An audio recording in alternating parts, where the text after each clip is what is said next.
Former DI Hillary Greene jumped off the prow of the Mollern, her narrowboat home of more years than she cared to remember, and onto the towpath of the Oxford Canal.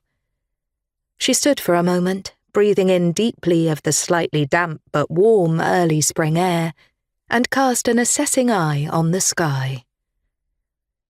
From the branches of an about-to-bloom pussy willow nearby, a hedge sparrow sang with his usual gusto, and was answered by a rival male from the farmer's field beyond. Deciding that it probably wasn't going to rain within the next 10 minutes or so, she set off briskly on the short distance up the towpath towards the village of Thrupp and the car park of the boat pub, where she regularly parked her car. Thankfully, her ancient Volkswagen Golf, Puff the tragic wagon, was feeling in a benevolent mood that morning, and despite the moist air, started on the first turn of the quay. Her commute to the Thames Valley Police HQ in Kidlington was less than 5 minutes, maybe 10 if she got caught in the rush hour, as Thrupp was on the outskirts of the large village, or was it the town, of Kidlington.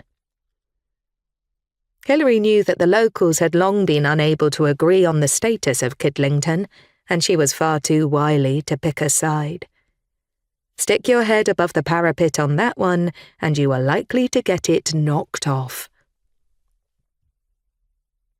She left Puff in her favourite spot in the HQ car park, more or less underneath the spreading branches of a horse chestnut tree, her bag slung over one shoulder. Once inside the lobby, she traded the usual and mandatory friendly insults with the desk sergeant and headed downstairs into the bowels of the building. The CRT, Crime Review Team, where she worked as a civilian consultant solving cold cases, wasn't a high priority with the top brass, hence the less than glamorous digs. However, since retiring as a DI, she'd become almost used to being treated like a mole and rarely noticed the lack of natural daylight anymore. She passed the large, computer-packed office, where the majority of the CRT officers hung out, using computer databases and the newest technological breakthroughs to constantly check old cases for modern-day matches, to the much smaller communal one, where she and her tiny investigative team were based.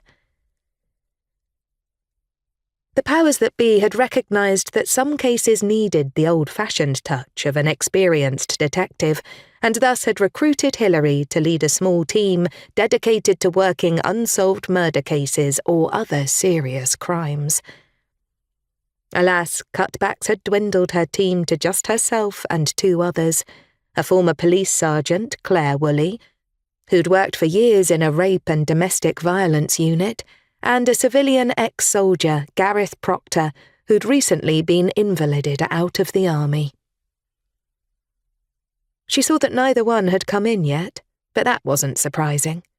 She was nearly always early. Unlike her days as a DI, she and her team were supposed to stick strictly to a 9-to-5 regime, as overtime was utterly unheard of.